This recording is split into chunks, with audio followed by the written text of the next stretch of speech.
Hello, and welcome to Women at Work, Life Happens podcast. My name is Karen, and I am the founder of a women's networking group in Northern California. Please check us out at marinwomenatwork.com. And our goal, whether attending a meeting, collaborative social, or listening to a podcast, is to always educate, inspire, share, and most importantly, be authentic. So please enjoy today's topic. Be sure to check out all of our podcasts, as I am sure you will find relevance in each and every one of them. And check us out at marinwomenatwork.com. Enjoy. Bye for now. Hey, it's Karen, and our podcasts are called Women at Work, Life Happens, where you can find us on Spotify, YouTube, and iTunes. Today, I am with my dear friend and original Marin Women at Work member, Lori Zerga. She's with the SBDC, Small Business Development Center.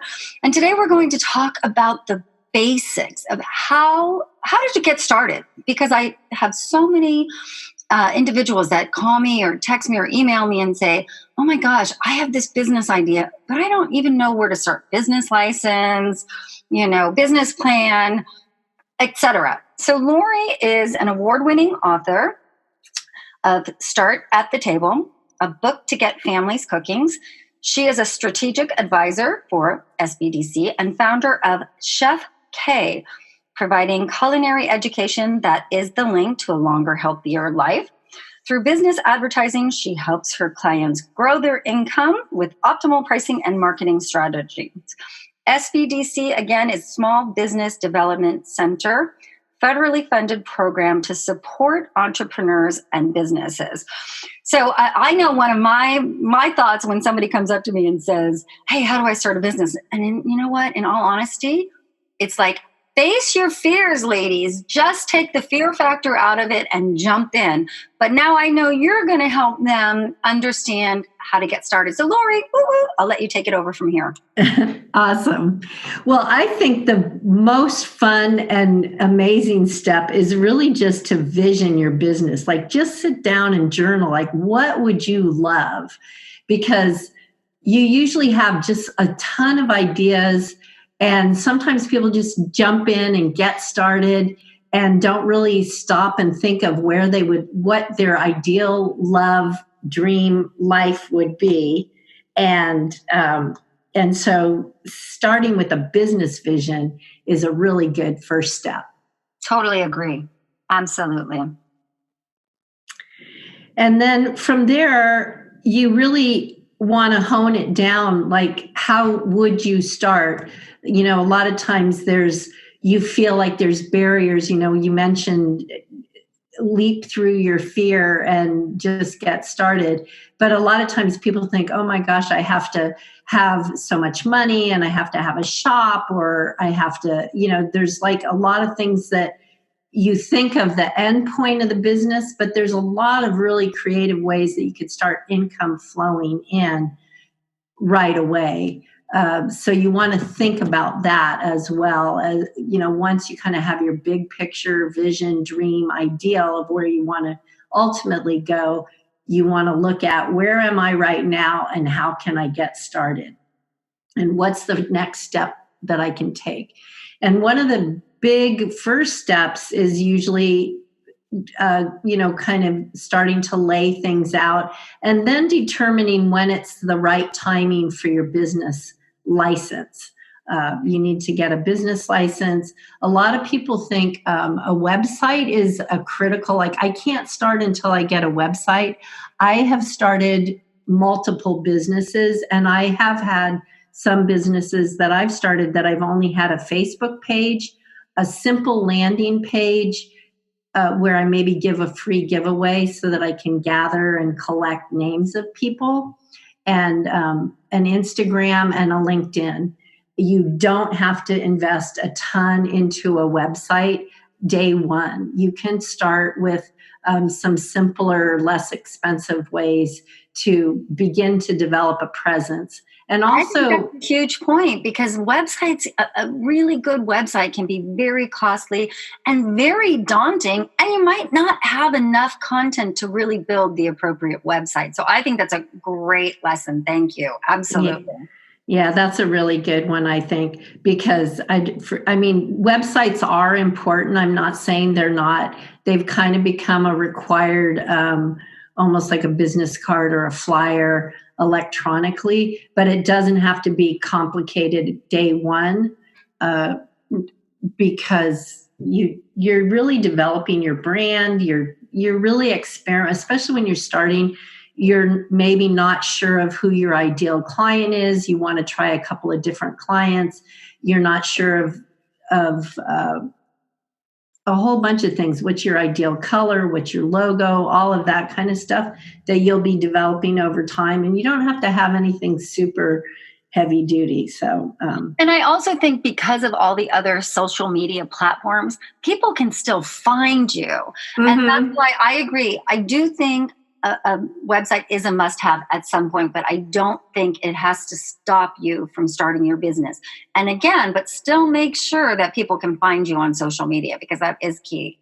Yeah, that's right. I mean, people are used to looking you up, and you want to have a presence of some sort, and in a couple of different places.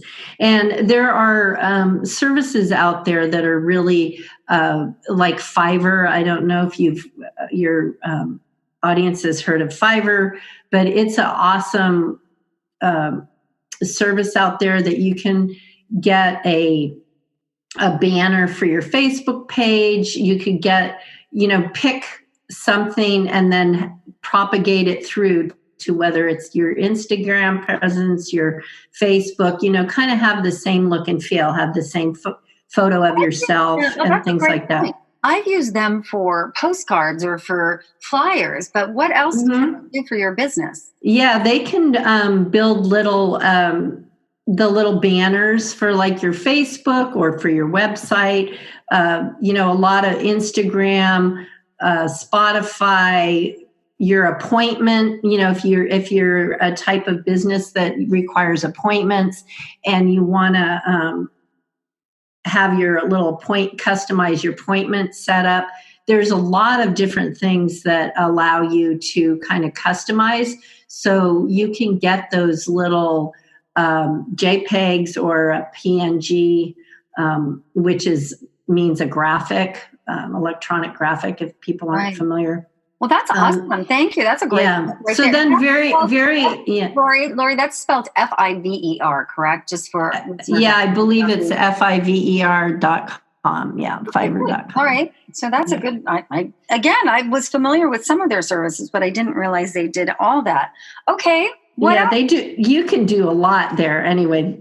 They can And they're be very coming. affordable. Just so everybody knows, super affordable. Right. Um, and then, yeah, so that's it. And then your business license, you want to kind of time that for when you start, your first clients, because while you're setting up your Facebook pages and your Instagrams and you're, kind of developing a few flyers and understand your pricing and everything, you don't need to do your business license right then. But as soon as you start to reach out for your first clients, you want to have your business license locked down. Okay. The next big thing is really starting to develop a business plan. And this can be very daunting. It can be anything, it can be up to 20 pages or more, depending on how complicated you want to get. But you also can just do it on a one pager that kind of has the basics of everything that you need to think about in starting your business. And so some of the key areas are around, so I'm going to just give you the key areas you want to look at. One is your products and services. So what are your products or services? Sometimes you have both. And then really lay them out. You want to do a little bit of a marketing analysis. I And the marketing analysis, years ago, before I really got into marketing, I was always thought, oh my God, marketing's so specialized, it's so intimidating. But it really isn't. When you get down to the nuts and bolts of marketing, it's, especially in analysis, it's really just talking to friends, looking at other businesses that have similar products, and just getting ideas of what the what your market is. How are you going to get your products and services out there? Who are your clients? How do they communicate? Where do they hang out? So, for example, you could think about if you're doing your product is working with corporate, your clients, your ideal customers are corporate, they're professionals, then you want to think about, okay, well, LinkedIn, it might be a good place to find them, and you want to explore LinkedIn for different kinds of clients and different kinds of ways that you could get in there. Well, and I think finding your target audience is not as daunting as it sounds like. I mean, you really just have to hone down on what kind of product you have, whether it's counseling services or whether it's a product that you created or made, or hone down on that and then narrow that margin so you know who you're going to start marketing to. And right. I also think back to your website and back to the marketing plan, it's going to change. So don't let this hold you up. Just because you haven't created a 6-page marketing plan, maybe like you said, it's just 1 page initially, but with the bullet points that you're discussing right now. Mm-hmm. And then you can update it as you move along, and you can even change it because exactly. I have owned several businesses, and what we thought our target audience was might not have been the end result. And so you just don't want to get stuck there. Exactly. That's the big thing. And the other thing, the little tip that I want to give people is that so many times I ask people, who are your ideal clients? And they'll say, well, everybody's my client. And I highly recommend that you sit down and think about who's the client you want to approach first, because the more precise and the more specific you can be, then instead of doing the shotgun approach, you can be very targeted. If it's corporate, I mentioned LinkedIn. If it's moms, it could be YouTube videos, or it could be Facebook, Instagram. If it's college students, it's it's different. So, and the language is different and the problems are different. So So a lot of when you're developing your market, really doing a marketing analysis, and developing a marketing strategy, you really want to think about all those pieces, like who's your ideal client. And I like to suggest that people look at their own story. Like, why are they passionate about their product and service? Why do they want to bring it? And when you dig below the surface, a lot of times it's because if a health practitioner might, when you dig into their story, it's because a parent had a health issue that they don't want anybody else to have, or they want to prevent somebody else, and that's what triggered them into being a healthcare practitioner. And the other thing I want to touch on is the fact that you mentioned friends. Your friendships are your best. If you're close and you can mention to them to please be honest about that, share what you're doing and get their responses, because I know my friends will be honest with me. And when I first started Marin Women at Work, a lot of my friends were like, oh my God, that's great. I think it's great. We need that in this area. And then, if you were like, wow, I don't know, women supporting women in business, back then. This was 5 years ago.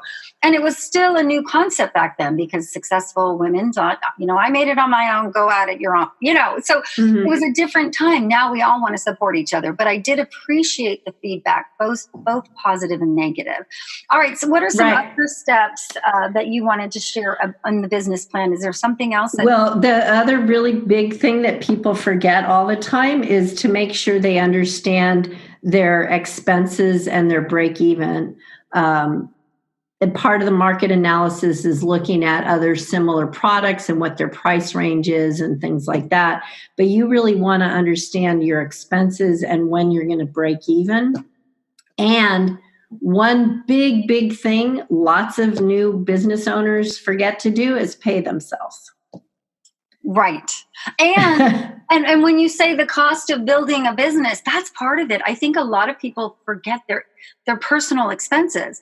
But if you had a paycheck, if you had a job before you started your business, then that's going to go away. So not only do you have to support your business, you have to support your personal life. And that can be asked. I don't think that should be take away from starting a business. Just keep that in mind. And by the way, add 6 months to whatever you think your break-even point. At least add 6 months to a year because it could take longer than you could ever have imagined. But I think finances, again, shouldn't stop an individual, but you have to be realistic about it. You do. And you're absolutely right. Look at your personal expenses and what your personal monthly nut is, so that you know what you have to cover and be able to pay yourself. And then, however you're going to bootstrap yourself, maybe you're working a part-time job. When is it that you can let go of that? But also to really understand ongoing your break even. And it's everything from, making sure you understand all the one-time startup costs. And that's your market analysis, you're building your flyers, your website, just your time and energy around your Facebook and Instagram or whatever social media you're using. And then, so those are your one-time costs. And then there's the cost of your good or service. Like what does it cost to build, if you're making cupcakes, what's the cost of each cupcake, make, and then there's your overhead. So your overhead that has to be factored into your cost. So your overhead are things like it would be your rent, your insurance, anything like that you have to pay, whether you make one product or one service hour. You still have to pay that overhead. All of your there's lots of little expenses. There's Meetup or all your social media. Some of it's free, but then you end up buying ads, and we're not going to get into that today because we do that in another podcast. But so whatever you think your initial startup costs are going to be, add it. I wouldn't say double it, but add another half to that, because I call it $100 you to death. When I talk to individuals about starting a business, you will be $100 to death, which adds up at the end of the year, as you'll find. All right. So we started with vision, social media over website, because again, a website can be daunting, can take a lot of time. You still need to have a social media presence because people need to be able to find you. It's interesting because you said business license over a business plan. And I kind of agree with that. I probably did a business plan earlier on. But what I know is once you start studying and doing a little bit more, your business plans change completely. So you might as well do it later, have a vision of it, but maybe complete it or create it a little bit. Well, I just was kind of listing the nuts and bolts of kind of the things to start. But a business plan definitely is early on. And the business license, I was saying, really isn't, until you start having clients. So there's a lot of other pieces, but a lot of times, and then the other piece is that you probably do want to think of whatever your name is of the company is and lock in your URL as well. So there's a couple of sort of nuts and bolts, really basic things that you're doing in parallel to your business plan your business vision, and then you're going to start building out what your products and services are. Make sure you know what your expenses are, your break even, and your market analysis. The other piece is look at, we talked about the market analysis and where you find people, and that's another important piece and part that you should add into your plan is where are you going to be networking? Like Marin Women at Work is an awesome place to network. I mean, I've been there, visited, participated with your group quite a bit, and it's amazing. And that's where you can, sometimes you're finding clients there, sometimes you're finding business partners, business affiliates. So where are the places that you should be kind of looking to network, which is an important piece of your business plan? Well, and thank you for that. And I agree. And that's why I started it, is because other businesswomen can be, even they're in totally different businesses, they can be your supporters and your cheerleaders, and they're going to promote you out in the community as you should promote them as well. So to just keep us on time, is there a couple things or anything you want to share before we let our listeners know how to contact you? I'd like them to think about other resources. There's a lot of support resources that are out there all throughout Marin. Look at workshops that you could go to either through the local JCs, through SBDC, there's YWCA. There's a lot of places that you can get support and help in addition to networking. And so look for those as well. And and not just Marin County, because our listeners are from all over. Yeah. It's your local community. I think that's a great point, and a lot of those are free services because they want you to be successful. They want you to bring new businesses to their area. And so just Google search, business support for women. I think that's a great instrument. So thank you for that. And I did forget to mention that. So, all right. Well, I'm Karen. You can find us at marinwomenatwork.com. Lori, thank you so much. You are awesome. This is great information. And again, I have people asking me all the time, I need to leave my corporate career. I need a change. I want to start my own business. I don't know where to start. And I think you've given us some great, useful information on how to start with the basics. And we'll have you come back and go in detail once you get further along in business. But let our listeners know how they can contact you. I think the best place is to go through Marin, SBDC.org. I'm one of the advisors there, and it's a great place to look for workshops and various other things. You can also find me on Facebook, Lori Ongaro Zerga. And is the SBDC national?